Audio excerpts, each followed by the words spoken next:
What's up, everyone? Welcome to another episode of Masters of the Retroverse.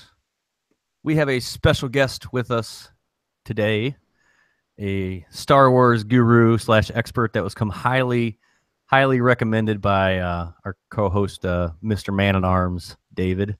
His name is Scott Hanna. What's up, man? How are you? Doing good. How you guys doing? We're doing good. I'm giving away toys here. So if there's anything here that you want, just let me know and I'll ship it away to you. Here, you want one of these? You want a Millennium Falcon? You want that? Sure. Everything. And then you got Mr. Man-at-Arms, David himself, sitting in the cockpit, and I stress the word cockpit. The Millennium Falcon. Exactly how I searched this. Cockpit. I'm waiting for Chewie to come running in any second now, behind you there. Yeah, I'm sure. Well, my Chewie's a she, and I'm sure she'll run in here anytime. Oh, yeah, there you go. So this is going to be a fun episode. We're going to talk, since we got Scott on here with us, we're going to talk a little bit, we're going to expand a little bit, I guess you could say, on what we talked about the last episode and some of the theories of The Last Jedi and just some of the basic questions that, you know, I've always wondered about with Star Wars and see if he can answer it. And if we get anybody in chat here, we can get them to ask some questions too. So Sounds good. yeah. David. Yep. David, have you had any excursions within the last week? Gotten anything good or? Not really. It's been a quiet week. So, Yeah. Yeah. I'm pretty chill altogether. Yeah. Yeah. Same here, man. I've been selling more really than what I've been buying. You know, I'm still selling some of my diecast stuff and some of the model cars, and I've been actually selling quite a bit. And you sell that what is it, 58 or whatever you had? the 58 Impala, I have What did you say you had? not. Well, Yeah. it's a 58 Impala from the American Graffiti movie. I actually sold the 55 Chevy and the 32 Ford Coupe this morning from the movie. Nice. And I still got the 58. I've actually got a guy that hit me up that's interested in buying pretty much everything I got if we can come to a decent price on it, you know, because I'm not gonna lowball this stuff. And I mean, I know what it's worth. No, I wouldn't. You know, and one guy hit me up. He was wanting to buy some of my stuff, and he was like, "Well, I can buy those cars at $20 all day long at the flea market." It's like, well, not these cars. You can't, dude. Find the flea market. Yeah, I was like, you're not gonna find these cars. Obviously, you can't, because if you would have found them at the flea market, you wouldn't be hitting me up for these right now. So, I mean, the stuff that I have are collectibles, and some are kind of rare, and just the way it is, man. You know, so. I found a few things that I've been looking to buy, but I'm not really sure. So one of the things I found on Facebook local here was the Sega Genesis Miniature, which was like their answer to the Super Scope, the Nintendo Super Scope.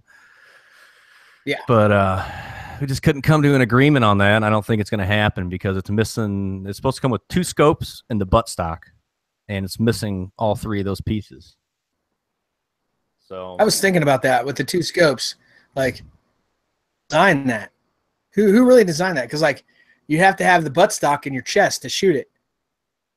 I understand left eye, right eye thing, but just like looking at it from somebody who doesn't know anything, they're gonna think that they put the buttstock in their chest to shoot it.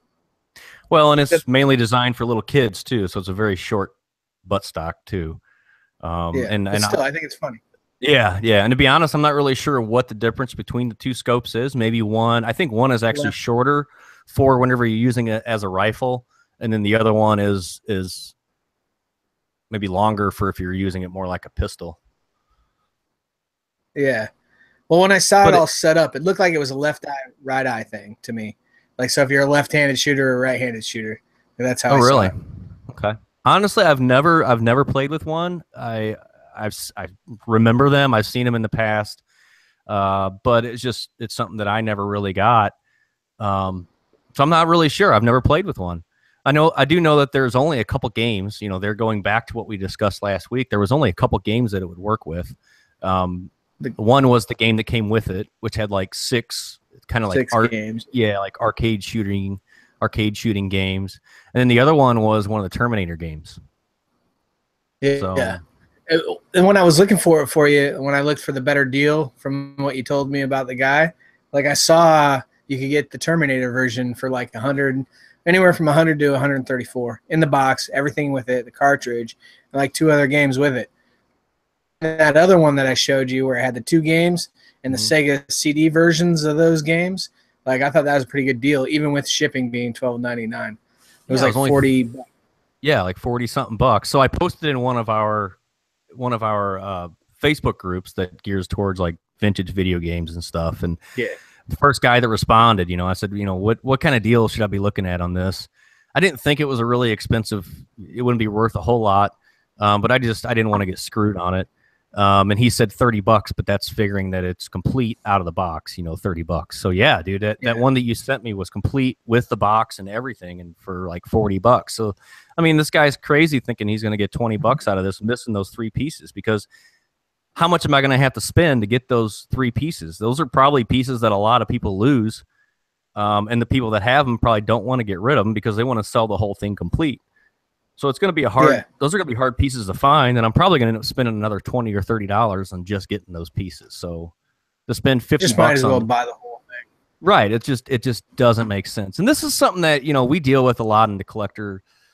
As a collector, you know, wheeling dealing with people. These people think that what they have is gold, and they don't really do the research to figure out what the stuff is really worth, what they have is really worth.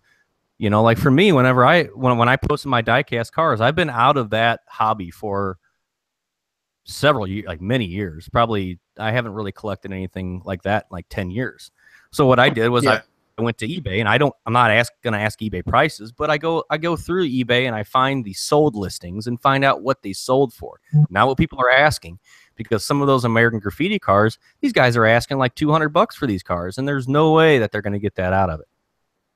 So then if like, let's say the one car is worth, you know, sold on eBay for $70, $80, you know, I had them posted for 60. Okay, somebody wants to talk me down, I'll come down to 50. Right. You know, it's all about wheeling and dealing. You know, I know these things aren't gold. Yeah, but I'm not gonna screw myself out of them either, you know. But something like that's missing a bunch of pieces.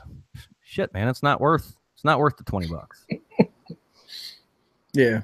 I don't know. Hey, Scott, did you ever get a chance to play with the Genesis Menacer or anything like that? I played a few games growing up, like just your basic, you know, Terminator, Mortal Kombat, Sonic. Nothing. Shit, maybe even like Duck Hunt. Nothing major. Nothing major. I always had to go to friend's house for that. You know, and then when that shit came out, Dreamcast was on its way out too. So, you know, there was always going over to play that, play this. Yeah, there was a lot to choose from when we were kids. You know, it seemed like every year a new console was coming out. And now, PlayStation and Xbox. Right. Yeah. Now, I mean, an Xbox will last what 8-10 years sometimes before they release. Oh, like they'll put out different editions of it along the way, but you know, before the next new and improved console comes out, it's 8 or 10 years. But I mean, hell, the Nintendo came out in 85.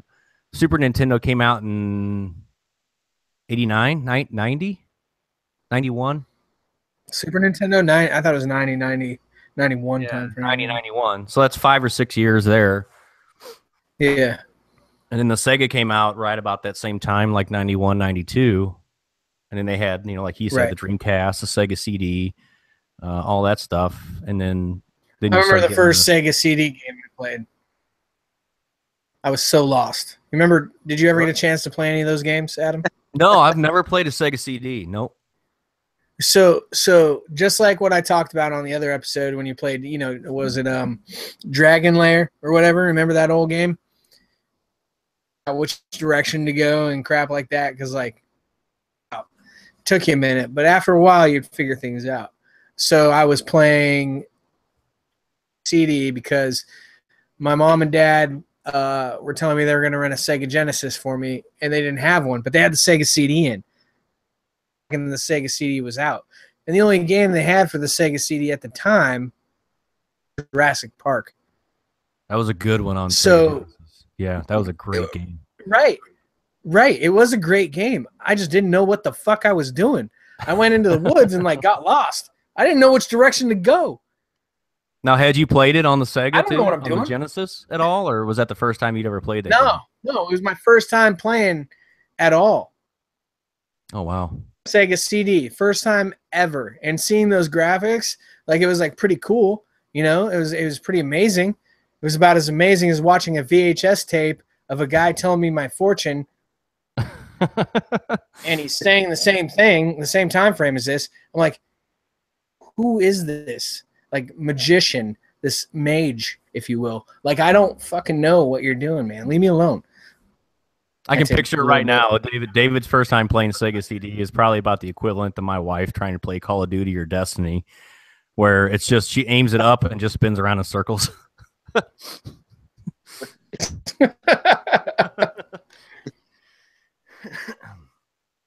Yeah, so yeah. I don't know, man. That's it's one of those things in the collector's world that you deal with, and you just gotta say, okay, cool, no problem, man. If you decide that you want to take my offer up, then I'm still here and I'll take it. But is what it is, dude. I don't think it'll go $10 because there was other ones on eBay that I saw for $10, and it was just the gun. Now you're missing the vital piece, the connector to the TV to where it registers it. Mm-hmm. That thing alone. Like, okay, so when we were talking about, I got the zapper, yeah, stuff for duck hunt and all that crap. Awesome, fucking LCD screen, LED screen. Can't fucking play it. It's got to be a boob tube, right? Now, was got to be a boob tube, man. Was the Super Scope the same way, or did it have a receiver? I think all of it's the same way until you get into the technology with if you think about it, the Wii's the same way. You have to have a bar up there for it to register anything with the Wii, even with the LED TV. So there's something with their bar that understands the LED and still, translates it to the picture. But like, you don't need that shit with PlayStation. PlayStation, you don't even need the motion thing, because I noticed this. Like, it picks up my remote. It picks up my remote to like type letters and shit, and I have no bar across the screen or nothing. If I want to get technical, I can just touch my finger on the pad and do it too. But like, it recognizes my fucking remote, my regular remote. PlayStation 4, you know what I'm talking about. Yeah, but I don't think the Menacer. I think with that, it's got the receiver, so it actually uses that instead of using. So I don't think you have to have a CRT TV. I think you can actually use those with an LED. To pick it up. You just blew my mind. Is that what a boob tube is? Yeah, CRT. Yeah. Don't ask me what it stands for, but I know that's what they're called. You're an air conditioner. You're an HVAC guy. How do you know these things? Yeah. Yeah. The only time you need one of those monitors for the PlayStation is when you're doing a Dance Dance Revolution game. Right, with the motion. Other than like they have those Wii controllers for PlayStation. They act the same way, but I've never seen a bar for that. Right. Well, I'm talking about your camera, the motion camera. Yeah. Or it doesn't even like. So when you're holding your remote and you want to type something, so with the PlayStation 4, like you don't have to. You can actually point the remote at the screen as the remote and move the bar around. It's done it for me. I don't know how I did it, but it did it. Maybe I'm retarded. Maybe I was just super drunk like I am right now. We'll go with that. That's your answer for everything. And we all agree. I caught it. You saw that, right? That's how we got. Right. What was that? That's how you got in the Marine Corps. I was super drunk, I think. I was like, hey, I want to stand in line for hours. Is this the line for the bar? Yes, bro.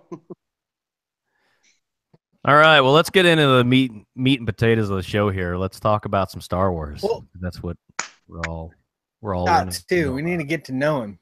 Okay. All right. Well, that's what I'm doing. So, what's your background? So, you are a huge fan of Star Wars, and from what David he's spoken very highly of you, and you are a walking encyclopedia in the Star Wars universe. So, what's your background with the Star Wars stuff?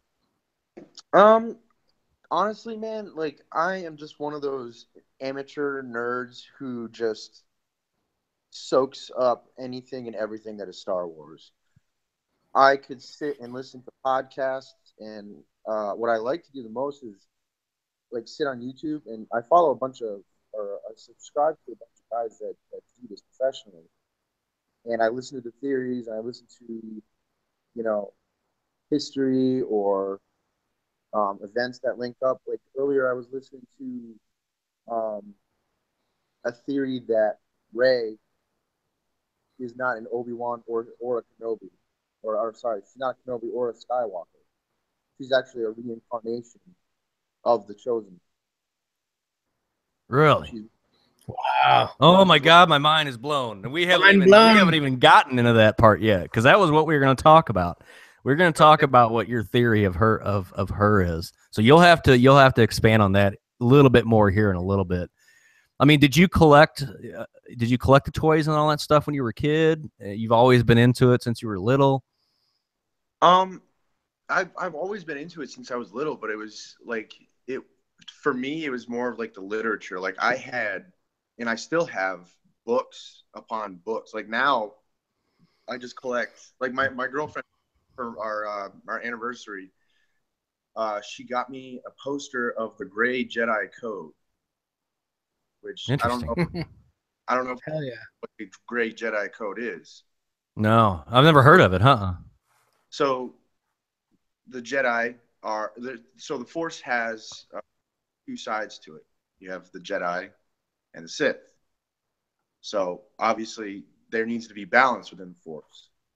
So that's where, and believe it or not, there are actually light and dark factions of each side. There's light Sith and dark Jedi.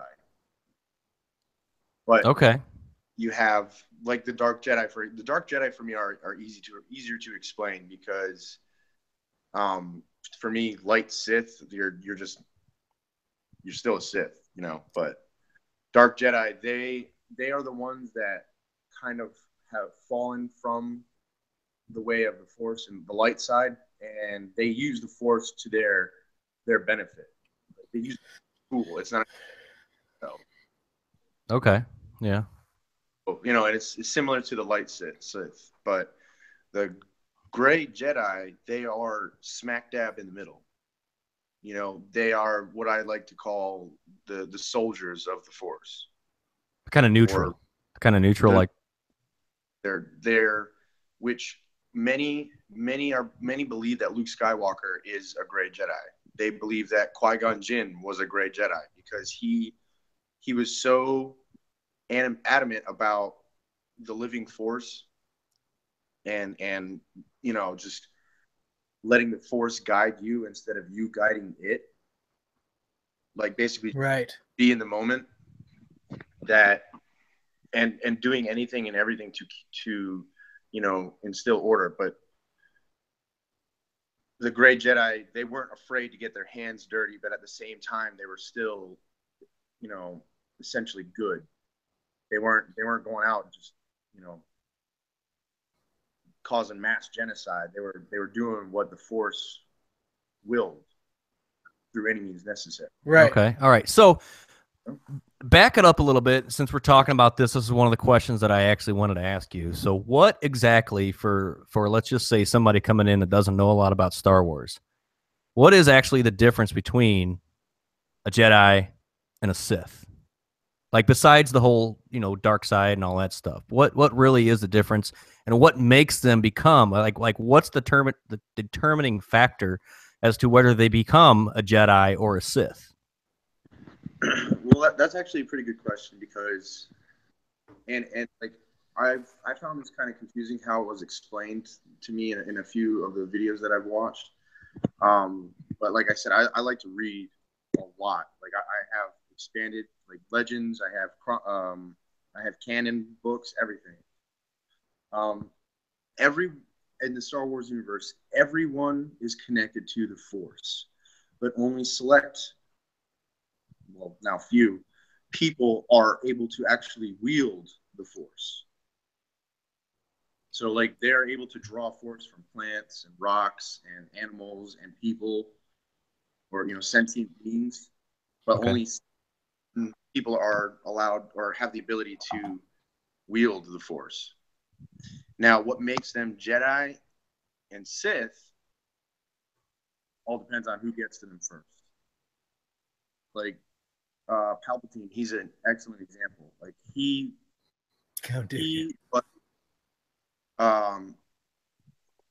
was Force sensitive, but and it was actually like in the Darth Sidious, or sorry, not Darth Sidious, the Darth Plagueis novel, which is Legends, but it's pretty much canon at this point because they had nothing else to go off of.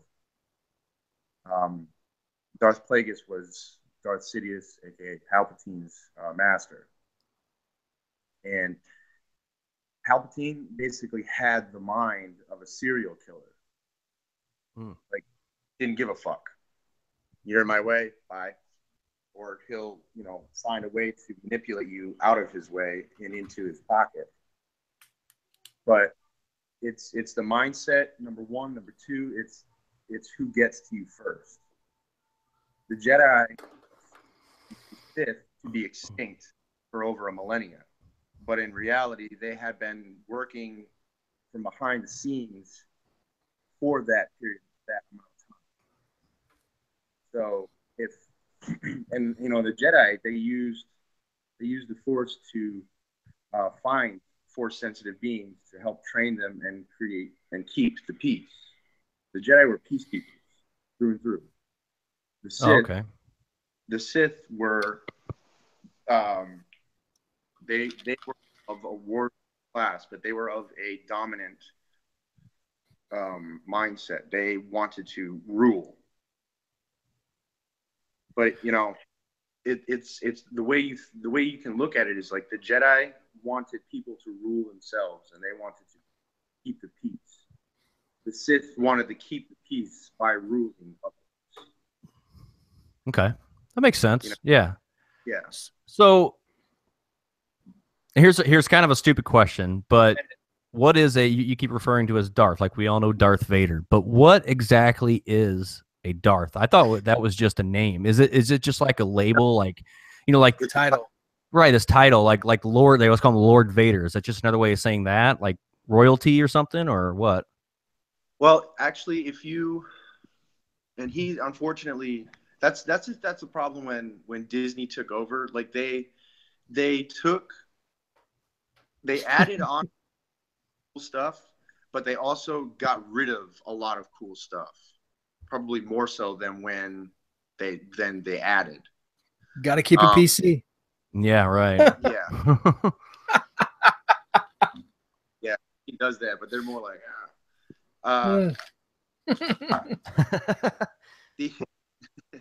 the rule of two was started by a Sith lord called Darth Bane, Bane, like from Batman. He started the rule of two because when he was coming up in the Sith Order, Lord Khan was in charge, essentially, of the Sith Order. And he didn't like how, as soon as you reached the rank of a true Sith, you were basically equal to everybody. There was an entire legion of Sith warriors that were at the time battling the Army of the Light, the Jedi, at the time. Bane didn't want any of this because he believed that the Sith were the superior race. They were the superior warriors, but they were being coddled and they were being weakened by the belief that Sith, even though I can kick his ass in anyway till next Tuesday, is my equal. And that mind was what brought them down. So, long story short, he found a way to exterminate the Sith and a good portion of the Jedi to then that at that point is what made the Jedi believe that the Sith were extinct. They went into hiding, and that's where the rule of two came through. One to wield the power, the master, and one to crave it, the apprentice. So, technically speaking, that each and the way of the tradition was the apprentice at some point would have to challenge and to kill the master. If the apprentice did not kill the master, he would go out and find another one to each generation strengthen the Sith Order in secret. Yeah. So now, question, Darth was an ancient title to basically like, I am Sith. I am the Sith. And it was forgotten because they made it so that everyone in the Sith was equal. Darth was like a superior title. Okay. All right. Yeah. So it's like a title of royalty kind of within the Sith.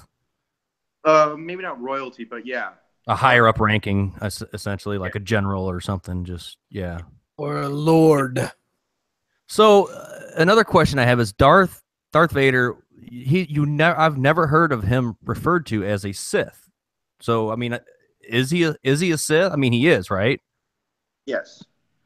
And it, like, when Obi-Wan Kenobi goes into like Darth Vader murdered and killed your father, he essentially did. Even though he was Anakin Skywalker, there are, between Revenge of the Sith and New Hope, Empire Strikes Back, Return of the Jedi, there were a lot of, especially in between Revenge of the Sith and A New Hope, there were a lot of stuff that happened behind the scenes. Like, for instance, I was just reading about how Darth Vader, because it is the Sith tradition that Sith do not create their lightsabers. They kill a Jedi and take that lightsaber. Oh, wow. That's cool. Through any means, they either create a crystal or they have a crystal. And they change it out. And they change out the color of the lightsaber. He, throughout that whole, and his whole career as Darth Vader, he was Sith. But there were still lingering remnants of good in him. And that's why Luke brought that out, and that's why he became a Force ghost at the end. Because he redeemed himself by release, or his son, his hold on the dark side. Yeah. Damn, that's awesome, man. I wasn't wrong. This dude blows your mind. It does, man. This is stuff that I've watched Star Wars since I was a kid, but I've never really got into like the. Why you talk about this crap? Never really got into like a lot of the backstories and stuff. It was just, it is what it is, and I've always had these questions. It's like, but I've never really researched them to try to find the answers. So, man, it's awesome. Here's my question. All right, go for it. How was all this created? Because if this was true, like, think about it. Like, I'm thinking outside the realm of Star Wars, like everything like had to build this and make it what it is. There's no way George Lucas or insert fucking whoever could sit there and write, because they'd still be writing to this day to be coming up with all this. Oh, I see you. I know exactly what you're saying. Star Wars actually is derived from like, you watch old samurai movies or old kung fu movies. Right. Legend. That's where Lucas got the idea of the Force. It's all tuned into Buddhism and Zen philosophy. The Force is what the Japanese call ki, Ki, or the Chinese call chi. or you might even just refer to it as, like in the Polynesians, they call it mana. Like it's a life force. They believe that it flows through everything. And I'm not even like trying to sound like Star Wars. That is the Zen philosophy. I studied martial arts from the age of 5 up till I joined the Marine Corps. It's the same exact philosophy. You have yin and yang, dark and light. Mm-hmm. Well, it's just like with any religion. You know, you have God and you have the devil. You have, you know, good and evil. It's always good and evil, and you have these forces that are created around, you know, around all Oppose this. each other. Yeah. Yep. Oppose each other. Right. Exactly. So, question for you, Scott. Do you still have your dog tags? Probably somewhere around here. Don't they say Jedi on them? No. No. my old roommate is a Army reservist. His says the Jedi Order on it. I know they actually allow that shit now. That's the funny part. They don't anymore, but like a few years ago they did, because it technically is it. I mean, It is a religion. It is a way of the Jedi. Yeah, it is. It's a religion. I mean, I was going to say that is there actually people that, you know, that think of just to let you know, Adam, I've been I was a platoon sergeant for 8-9 years, and yes, I came across line on a dog tag. I no shit saw Jedi, not Order, just Jedi. I know what Scott's talking about, but I no shit saw the word Jedi. And is I that saw because it they on put numerous, religions on there? Is that they put your religion on the dog tag? It's the last line on your dog tag. That's your religion? Is that what it is? I don't know. I'm not military, so. Yeah. No. So the last line on your dog tag's your religion. Okay, gotcha. Okay, I understand now.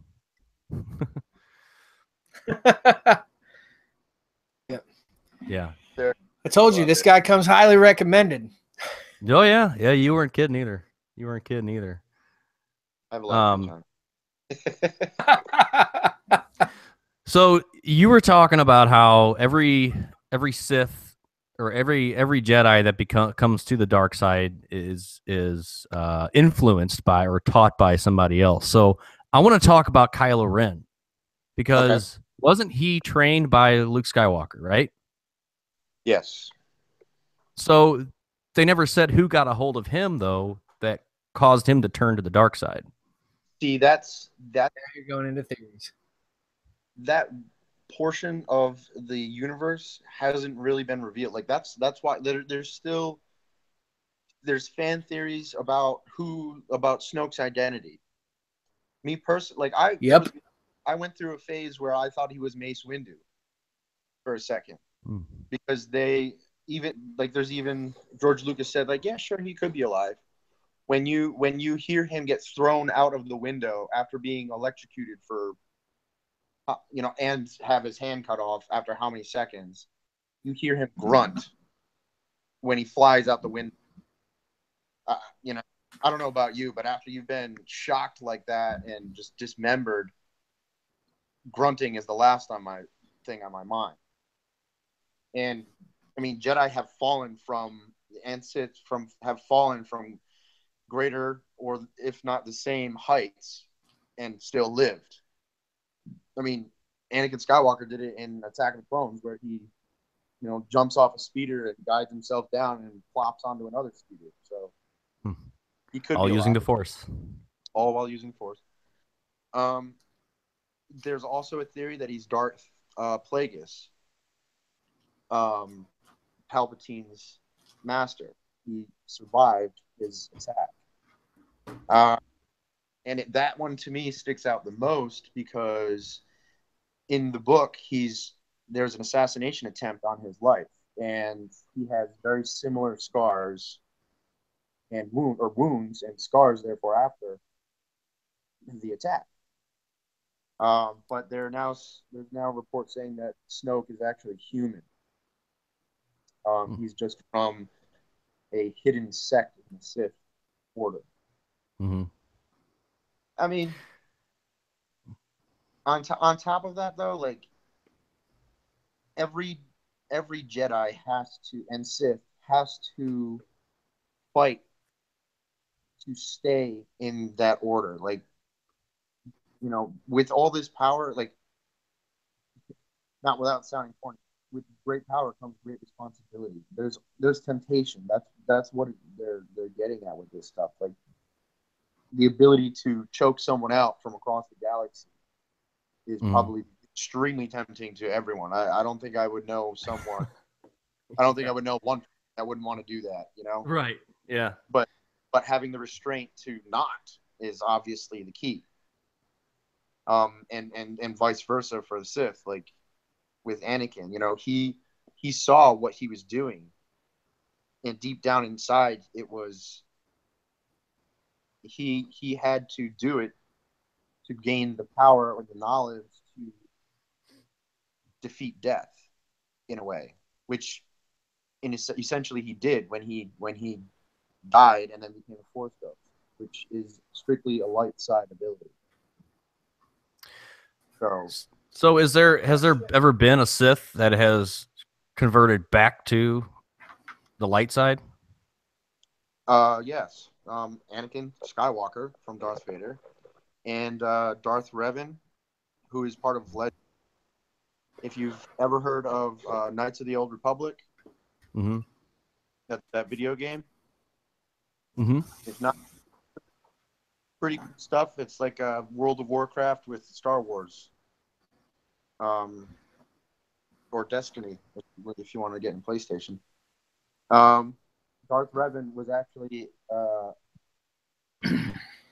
my opinion, one of the greatest Jedis to ever live, because he had thoughts and theories and philosophy on the Force itself, because he was actually a Jedi. He was at a time actually brainwashed into becoming a Sith, and he was extremely powerful before he changed, and even more so after the change, because he had an understanding of how both factions philosophized over the Force.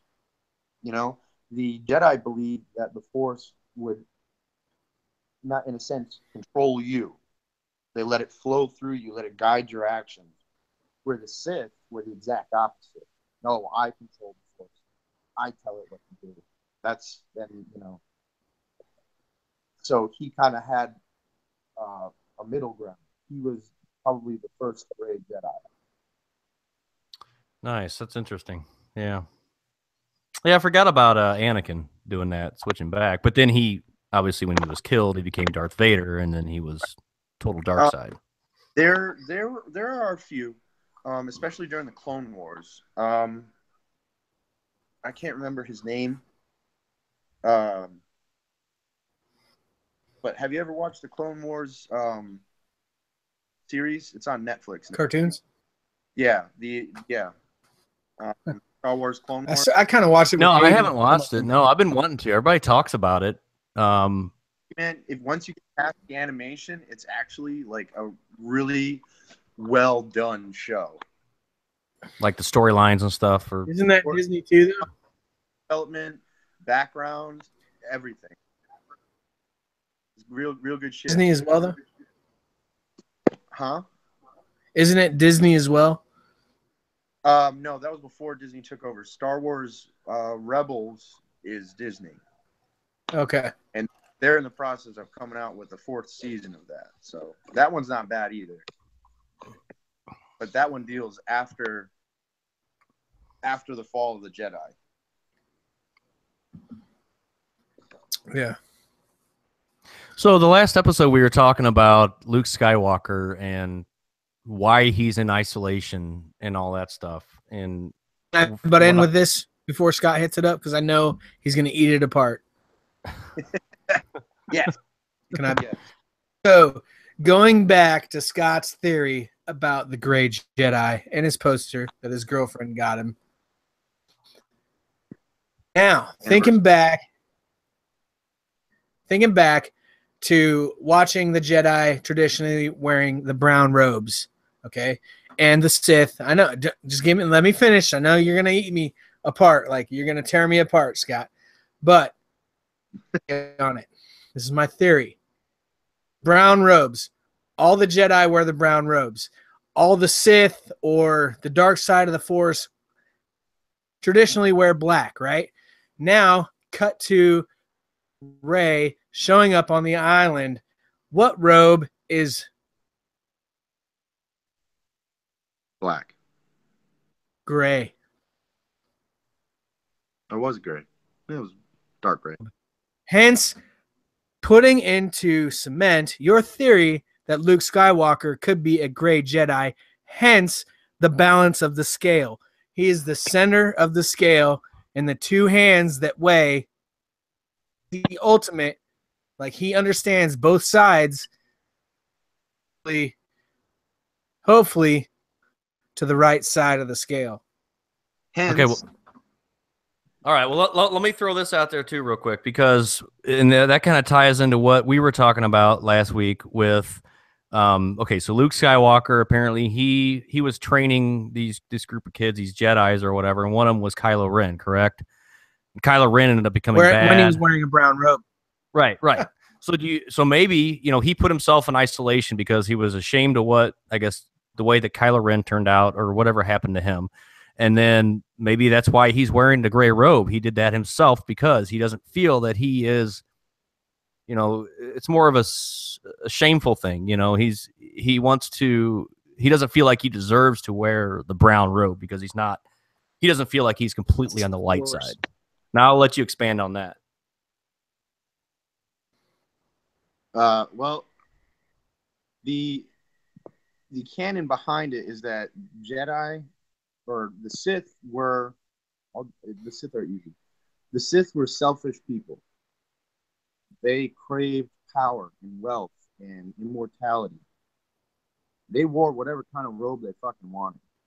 It could have been jewel encrusted. It could have been silks. It could have been red, white, whatever. The Jedi were basically Shaolin monks of the Force. They gave away the only thing they had to their name was their lightsaber. That was the only thing that was officially theirs because they made it.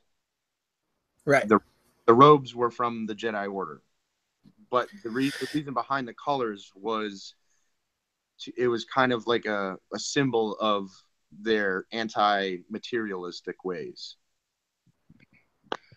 Anakin was one of the only Jedi known to actually wear a black robe, and that was because he, in mine and a lot of people's opinions, believed that he just did it as like a fashion statement to stand out because he thought he was better than everybody else. There really was no like set rules. It had to be a brown robe. I mean, Qui-Gon Jinn had like a dark brown, almost black robe himself, or dark gray robe, Same with Mace Windu. But I also believe that too. There's actually a scene in Return of the Jedi where Luke Skywalker and Darth Vader are in the elevator going up, and you can see the shirt that he has is like hanging off. You can see the light side hanging over his black jumpsuit. That is a symbol of like his battle for light and dark within himself in Return of the Jedi. Pretty cool thing.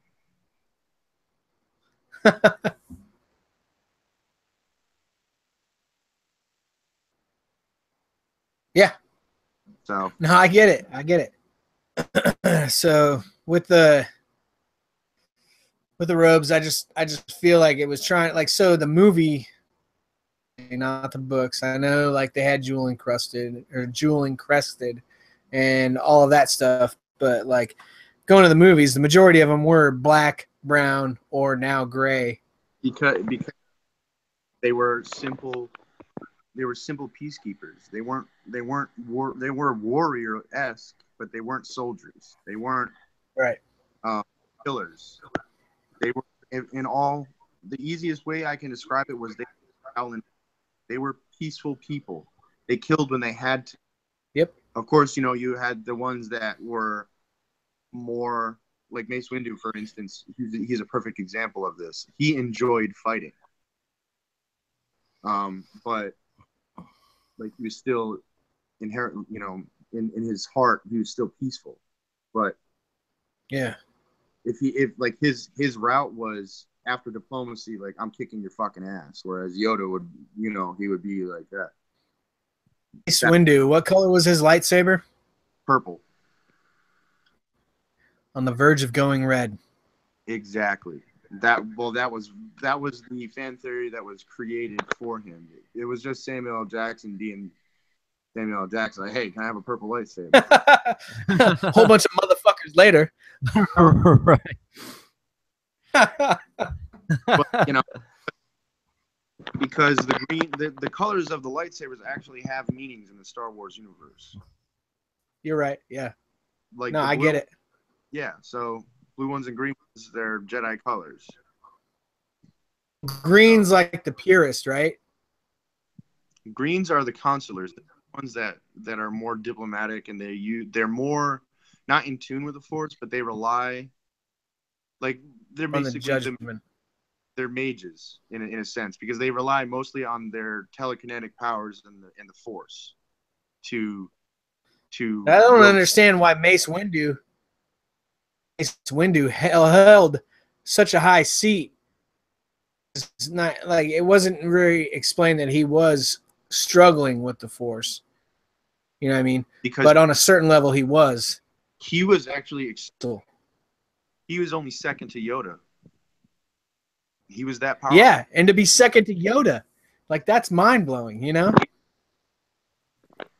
There's a book out there right after Attack of the Clones for Mace Windu. Actually, I believe I have right here, called Shatterpoint. Let me just whip this out of my bookcase real quick. Yeah, I'm telling you, man. Yeah, okay. Shatterpoint. It is the rare that he held to pinpoint weak points in people and situations. Well. So what have you heard though about what I was saying about Luke training these Jedis? After he tried to recreate the Jedi Order. Okay. And from nothing. See, that's the thing that the Jedi can't die. The Jedi Order can't die, but people will still be able to wield the Force. If that is the will of the Force, people will be able to wield it. Until the Force does not want that, then like the Force it's weird because it's like the Star Wars universe is like a mixture of Christian and Buddhist and Zen philosophies all into one. Like the Force is this living, breathing thing that they can't find, they don't know. They just kind of accept it as okay, the Force. But and have you go ahead. In the books and all that stuff that you've read, have you been able to find anything about him rebuilding the Order and like his steps in the Order and what happened before Kylo Ren? He went back to one of the ancient Jedi temples because that was the thing. Like Palpatine was focused more on gaining power. He wasn't a big fan on history or philosophy. Right. He just wanted knowledge to wield the Force. He didn't want knowledge to understand it. Right. That was one of his downfalls when it came to truly defeating the Jedi. Luke found a temple, an ancient Jedi temple, was actually the main one on Yavin 4, and where he used the Force to find others with Force sensitivity to recreate it. He basically did until the Knights of Ren were created and they were destroyed from within. Which is why he went into exile because he was so heartbroken over it. And do you know, was he the only one that he trained, or were there others? No, there were many others. So where are they all at right now, I wonder? I mean, I wonder if that's something that they're going to bring the back. new movie. Yeah. Well, that's the thing. Like in the extended universe, before there was even an Attack of the Clones, or before there was the prequels, before there was any thought of adding on to the Star Wars universe as we have it from episodes 1, 2, and 3, there was the extended universe where Han and Leia got married.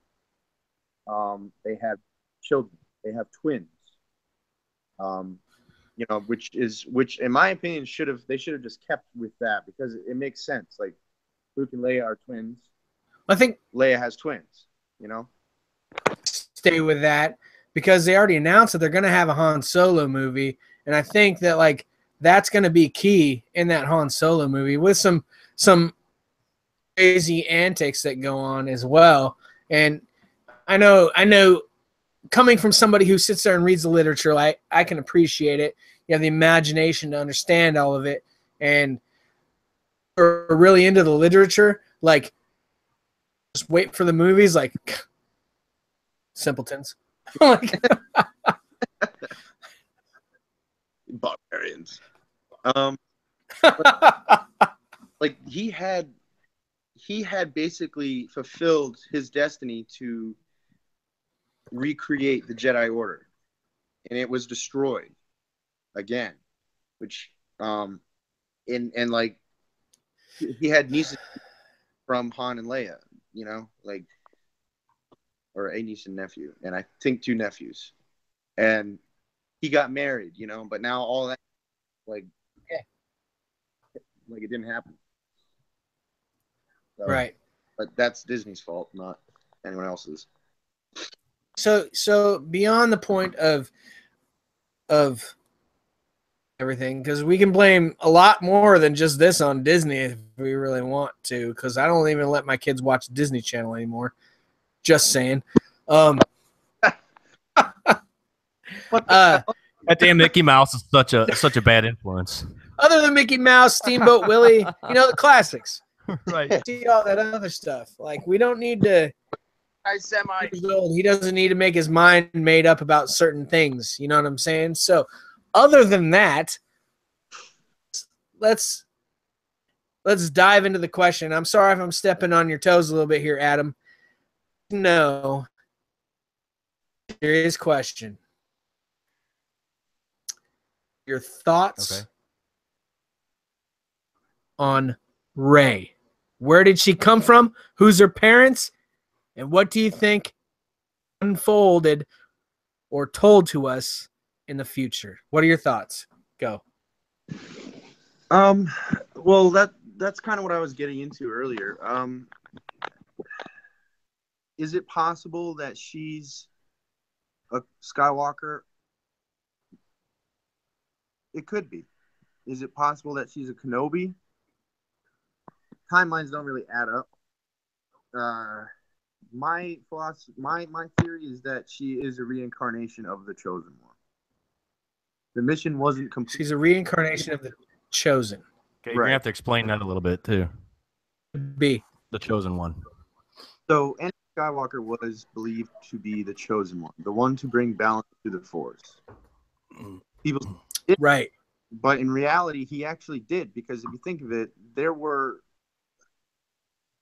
thousands upon thousands of Jedi and 2 true Sith. Yep. 2. Right. He did bring balance to it, but in a way, to the dark side. Yeah, it balanced in it didn't balance in way of the dark side. It just didn't really. It just kind of left them hanging, and the mission was left incomplete when he was killed. So therefore, the Force and people, if you look into Episode 1, he didn't have a father. I believe it is now canon that Darth Sidious, Senator Palpatine, was his father. not through biological means. He manipulated midichlorians to create life. Say it again, midichlorians. That is what the midichlorians. It is what create. It is the force. Is the podcaster, the Star Wars enthusiast way of like everything in the Star Wars realm. Correct. Midichlorians, however you say it. Yeah. That's I love it. Some good shit, man. But Yeah. He is the reincarnation of the chosen one because the mission wasn't complete. Okay, so then let me rephrase my question.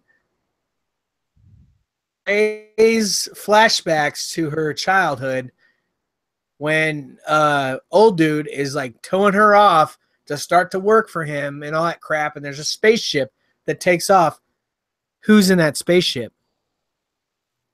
Mm-hmm. That's what we're gonna have to find out.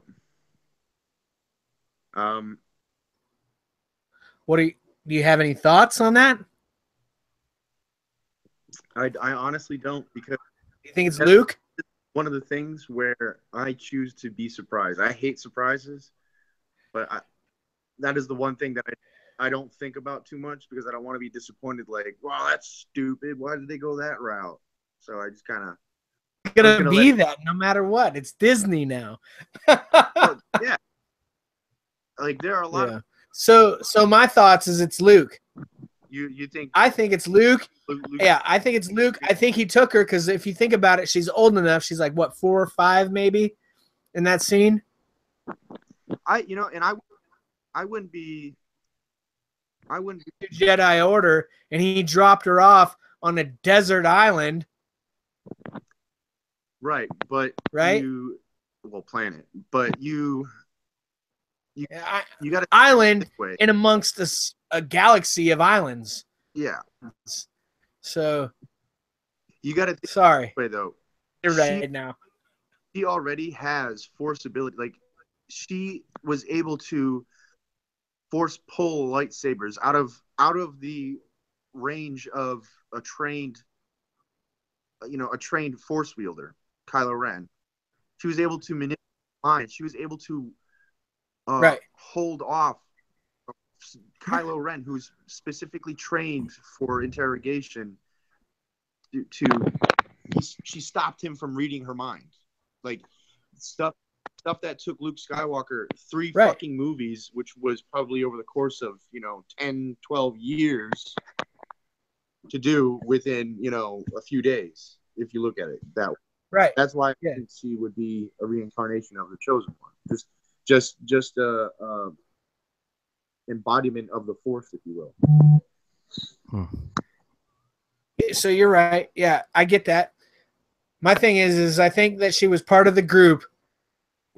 Think about it. She's about the same age as Kylo Ren. Yeah.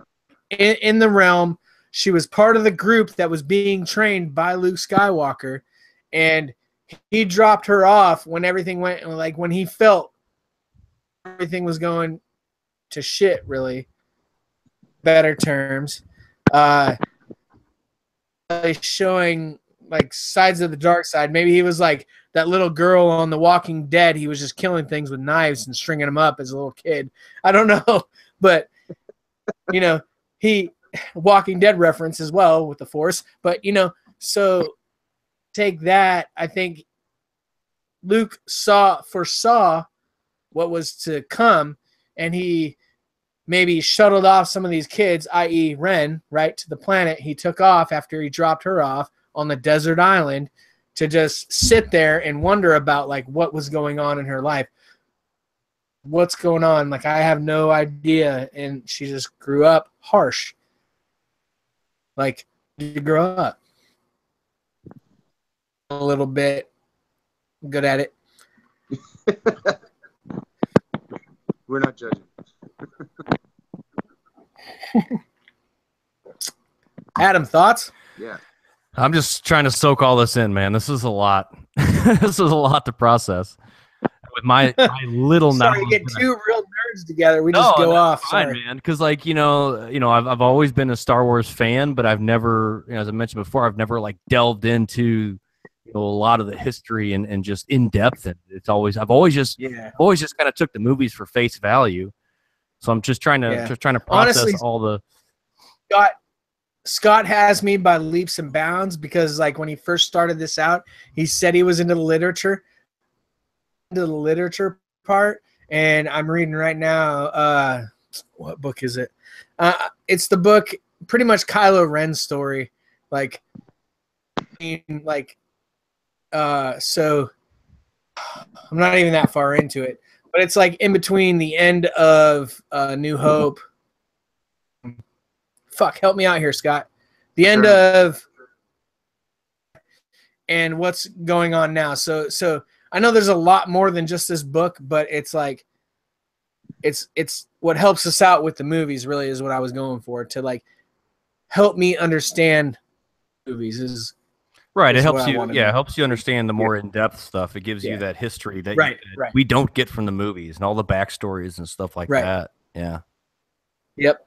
Yeah. Love Han Solo to death. Just saying. So sad. It was sad, man. Yeah, I don't like to think about it. and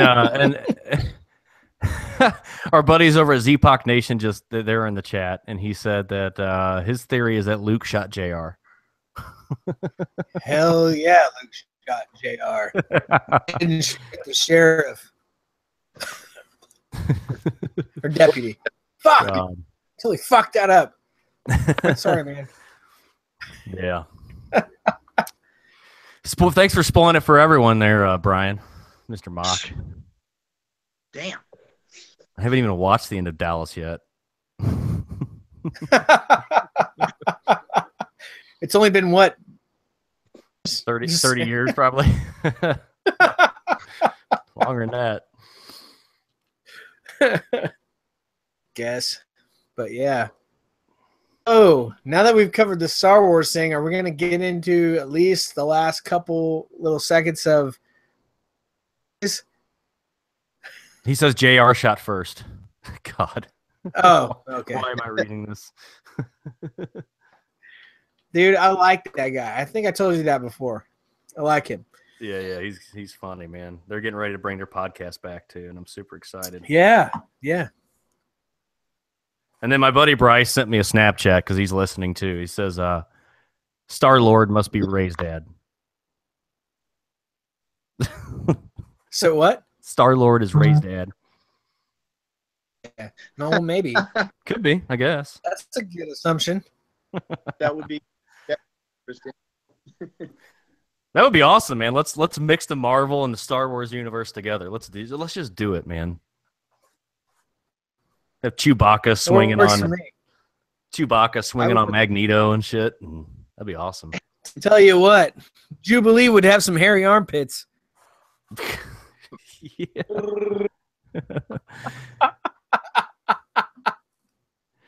Yeah. All right. Well, yeah. Let's talk about. Is there anything else you want to talk about as far as the Star Wars stuff? Enlighten us on. Go on for probably months. I'm just saying. Good, and who's the expert for a reason? Yeah. I need to get some sleep before I go to work, so I won't do that. Okay. All right. Well, we'll definitely have you back on, man. He can learn about He-Man and all that good stuff now. Yeah. We'll put him to sleep. The original series is on Netflix. I dabble in that every now and then. It's some good shit. I actually wrote a Facebook post about that, Dave. You commented on that. I did? I believe what was so. It? I love how at the end of each episode they the PSA. The theme has a moral to it, you know? It's like Aesop's Fable. The public service announcement. Yeah, like I think when that shit stopped on TV shows, so did society. Yeah. Like kids are pieces of shit nowadays, you know? Fuck yeah. You look back at it. It wasn't just He-Man that did it. It was not just He-Man. It was, we can get into it. So He-Man did it. the biggest one of all did it, G.I. Joe. Mm-hmm. You know, like they were the moral of the story, you know? Listen here. Candy from the man down by the river. Mm-hmm. Stay away from those vans. Stay away from vans. Yeah. It was like that. It was like that what meme he's that I doing when you're at posted. school. That meme that I posted on our page. What was it? That I said every 80s kid says this, and I do it every time. Whenever I hear someone say, "Now I know," and knowing is half the battle. You just automatically knowing is half the battle. Whether you say it out loud or say it in your head, you say it. Knowing is half the battle. Just like whenever somebody says, peace be with you or something like that, you always instantly want to say, and also with you. May the force be with you, and also with you. Salam alaikum. Alaikum salam. Force be with Yeah, that's good shit, man. So we came across an article that I don't know, man. It kind of made me mad reading through this. It says some of them. The 15 worst. It says He-Man. It says He-Man. The 15 worst toys ever. So for one, I mean, right off the bat, you're talking shit about the toys that we grew up with and we loved. Now, were they really bad toys? Looking back, I mean, would they have made it in today's society? No, probably not. But it's still. Yes, they would have. Probably not. But you're talking about our childhood and the toys that we grew up with and we love. And these toys are so sentimental to us that it makes it hard to read, an article that's putting them down. What do you got there? Hordak? Oh, okay. Modulok you sent me? Oh, your Modulok. Modulok you sent me? Hey, fold that up there. There you go. Just playing with that a little bit. Yeah, did you put them together yet? Kind of a Millennium Falcon playing with some Hordak and some Modulok. Yeah. Hey, you're confusing the shit out of me right now. What university do you belong to? All of them. David's in his own universe, so we just kind of accept that and go with it. American universe. America. I mean, my opinion on the whole thing is like that's like saying, oh yeah, look back at the toys they had back in the 18th century. They had wooden circles with sticks that they used to swing around at. Like you can't judge them because it was what shaped that generation. You can't. You're gonna say like 30 years down the line, like, oh man, I can't believe I had a iPod Nano. That thing was shit compared to what we have now. Well, of course it is. Right. Dingbat. Yeah, because technology grows and expands, and you got to go with it. Yeah, like people are like, oh man, I can't believe I've been painting with lead-based paint. That's what I grew up on. Well, yeah. That was the best stuff ever. They tasted great. But like you're gonna red line fridge perfectly. Yeah. Well, let's run down through this list real quick because we're coming up. We're coming up on an hour, and we'll just do kind of a lightning round with these real quick and just get everybody's thoughts. So the first one on the list is Prince Adam, and their theory is, loser.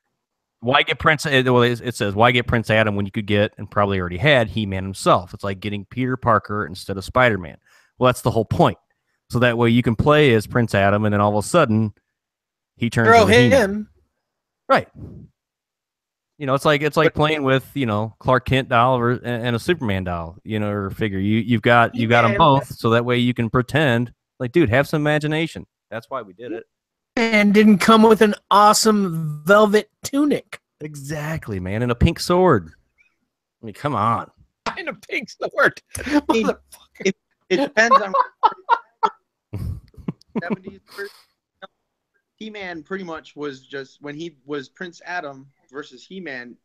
He's just missing a shirt, versus the 2000s version, where he was and a tunic, munchkin. Huh? and and this weird like bowl cut fucking thing he had going on with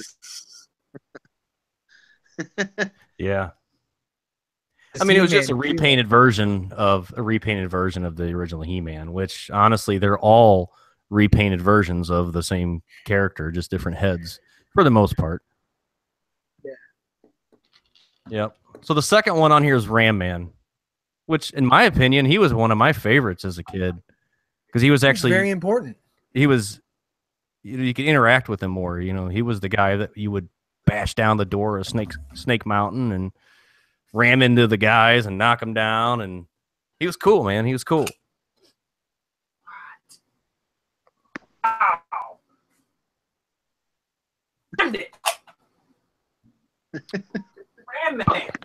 Ram Man. Where I are gotta you? go to the shelf to get the stuff. Oh. Huh? I was like, where the hell did you go? You disappeared. I'm in the Millennium Falcon. Oh, okay. There you go. Ram Does the Man? Millennium Falcon have a bathroom? Yes, it does. And does Han Solo have to pick the shit out of Chewbacca's fur when he takes a shit? Or... And it's got its own supply of Kettle One vodka. Brought to you by Kettle One vodka. Not an official sponsor of the Masters of the Retroverse. Just saying. 10 off. They could be a sponsor. All right, the third one on the list is the guy Too Bad. And they were claiming that the figure is equipped with twist and punch mechanism common to the line, but due to the way his arms moved, you could actually make Too Bad punch himself in the face. Huh. Well, you want to test that theory? Do you have one? I don't have one. I'll be right back. Hold on. Oh God, here we go. Gotta get out of the Millennium Falcon cockpit. All right. His legs are a little beat up. Can you see him? Barely. All right, punch him in the face. Ah! There you go. Up in the face at all. Yeah. He's just wiggling back and forth. Yeah, this guy doesn't know what the hell he's talking about. All right, what about Clawful? I thought he was cool, man. I played with him a lot because he could grab the guys by the neck. You said he can't grab the guy by the neck? No, I said that's what I would do. I'd play with him quite a bit, and I'd use him to grab the guys by the neck and toss them around. What did he say we can't do with Clawful? Let's see here. What does he say? The figure sports only one claw, an approximated version of a head, fin, and weirdest of all, arms and legs that seem to be human and made him look like a Frankenstein's monster-esque experiment gone wrong. The whole point of the toy line being integrated with a cartoon is to let the kids watching reenact and expand upon the storylines they see on TV. And this lazy version of Clawful. Dude, so how about you articulate the fact that he's got these bumps on his legs, so he's like integrated. Right. Or like claw. You know what I mean? Like, it's a good integration of both worlds. The guy's an idiot. Right. Yeah. He has no imagination. All right, and then we got the next one is Faker. Faker? Which is, yeah. I don't got a shit bag. Yeah, I don't have my stuff down here. Anyway, there's pictures of it on this. And you can find this article on our Facebook page, too. All right. Yeah. Yeah, no, I had it. I looked it up. Let's see. I know I have the last guy. I have Mantenna was on there. He was created as the evil robot version of He-Man used by Skeletor to try to trick King Randor, which I do remember that, and he actually wasn't blue in the show. I'm guessing maybe they just made him blue to make him different for the toy. That's good. He-Man toys, and one would be the robot one. Right, yeah, so you could tell them apart. That or just go buy two regular He-Mans and pretend one is... Well, he has a different chest piece, too. He has a more Skeletor-esque piece. Well, and he's got the Skeletor logo on his chest piece too. If you look at it, he has the shoulder pieces. He-Man doesn't have the shoulder piece. He has the cross, and then 2 straps going over his back and 2 straps going underneath his lats. His awesome lats. Awesome lats. Not to mention the fact that he's blue, David. All right, what about Mechaneck? Mechaneck was pretty cool. I think he's in a vehicle. Yeah, he's in my Ballbuster, whatever the hell, the rhinoceros one. Here is Mechaneck. So when you twist him, kind of cool. He's kind of lame, but so I remember he saved He-Man episodes like number 3 or whatever. His Mechaneck went all the way down into a crevasse and got He-Man. Mm-hmm. Because he couldn't fly out, obviously. He-Man, he can't fly. Strong and handsome. Yep. All right, the next one we got is Gwildor, which if you haven't seen the live action movie, you wouldn't probably recognize him because he was only in the live action. He was not in the cartoon. Yeah, he was actually, which I don't understand why they ever made a figure about him. Right, yeah. I mean that the movie with Dolph Lundgren? Yeah, yep. And he was supposed to be like the Orko. I guess maybe they found it easier just to find a dwarf or something in a suit than to try to make Orko. So just like the Star Wars world, what are they called, Scott? Oh, the Jabba's fucking Jawas. Yeah. Yeah. Oh, just like Orko could have done that. They did that in 77. Yep. All right, I'm gonna skip that next one because it was pretty dumb anyway. It's Jet Ski He-Man or some shit. Oh yeah, he's got the. Well, they only did the one part of that. It wasn't Jet Ski He-Man. He was the light. Showed one part of it.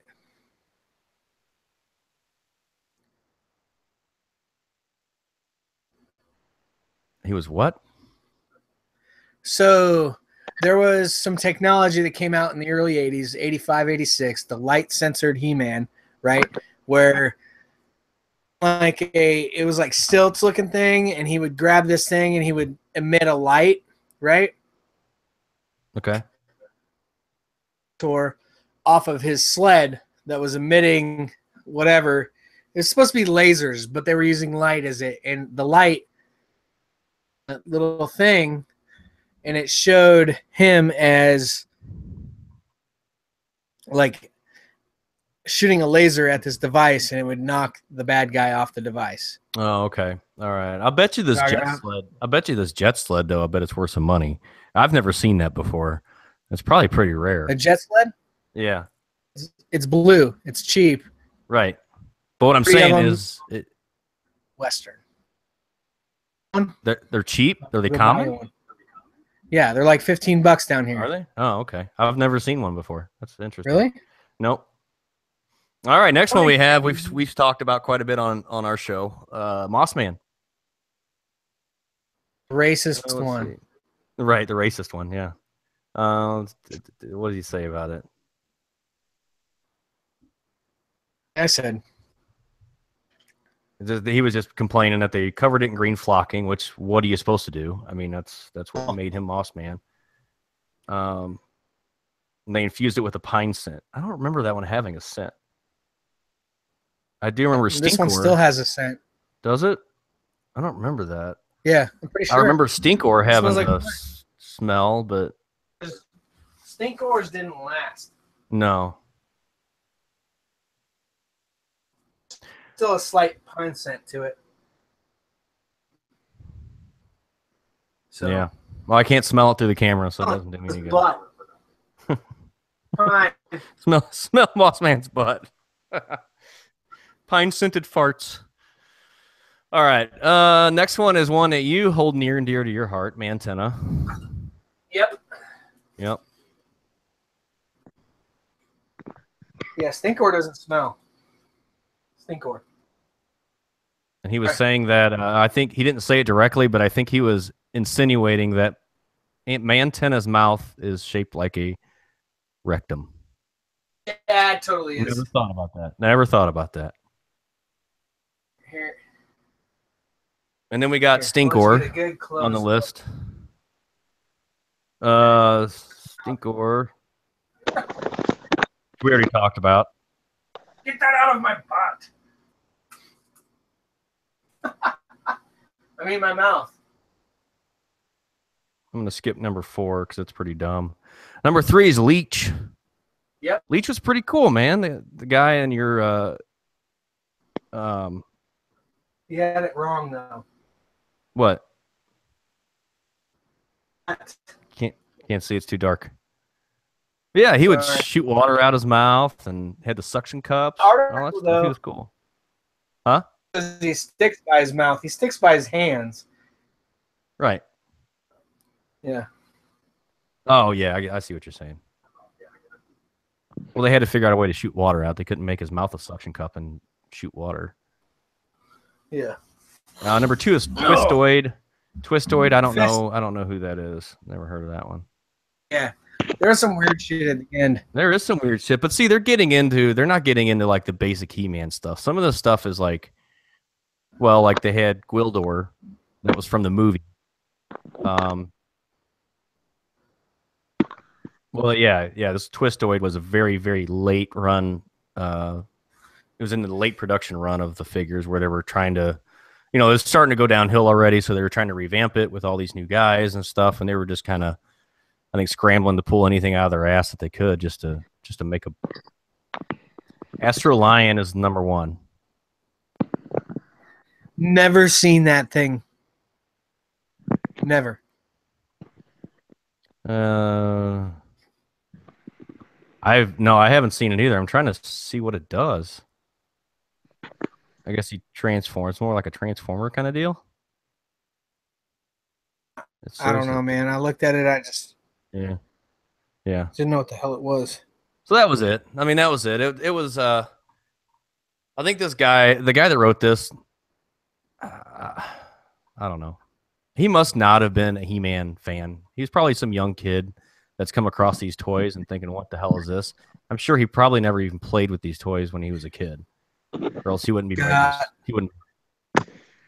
Yeah.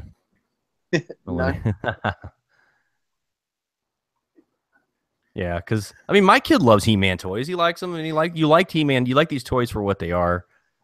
There's no reality to them, and that's the whole point of it. You use your imagination. This was a time back when we didn't have all the TV shows and stuff that we have now, and the video games weren't like they are now. You had to use your imagination. You went outside and you played, and you pretended, and that's what these toys were about.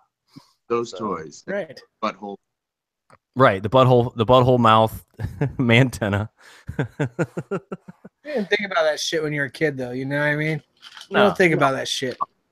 I don't think really anybody did until it was like, it's one of those hindsight is 2020. Like, oh, by the way, looks like a butthole. Well, look at Mechanic.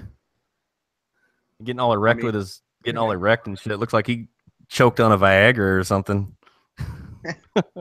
Right, and we got into this with classic cartoons, period. They always hid innuendos, i.e., the guy you didn't ask the question to, did you draw the dick on the cover of The Little Mermaid? Just saying. Yep. Yep. There's a lot of that stuff, man. A peaceful time back then. People just took everything at face value. It's like, yeah, okay, sure, whatever. Yep. Now, right? Because social media can get everybody's opinion.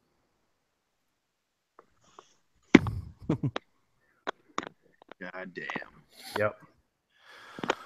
All right. Well, I think we're going to wrap it up. I think we're running out of time here. Scott, thanks for coming on and joining us, man. We're definitely going to have to have you back on, talk some more Star Wars or whatever you want to talk about. We'll talk retro video games or whatever. But definitely, especially whenever the new the new Star Wars comes out, we will definitely have you back on because I want to hear your opinion and what your thought was on the movie. Gladly do it. So, love it. Yeah, man. all of you guys watching the video, make sure you go check out our Facebook page. That's where we're most active. Just get on Facebook and search for Masters of the Retroverse. You can find us there. We're on Twitter at MOTRetro. You can email us at motretroverse@gmail.com.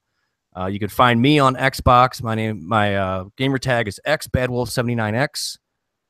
And David, where can people find you? On Xbox, I'm on TERMOIL 7, and on PlayStation Network as Turmoil, same way spelled, but 77. Got it. Maybe backwards. I've been drinking. You can find me. Yeah. Look him up. Google him. He's everywhere. So thanks for everybody. Thanks for everybody that joined chat. Go hit up the Facebook page. When you do, you'll find that before we record, we'll post a link that you can come and join us and join in on the chat and speak your opinions. And Scott's on PlayStation Network. What? Scott's on PlayStation Network. I'm not. You're not on PlayStation Network? No. He doesn't want to divulge that information. Oh, okay. Can't have my info.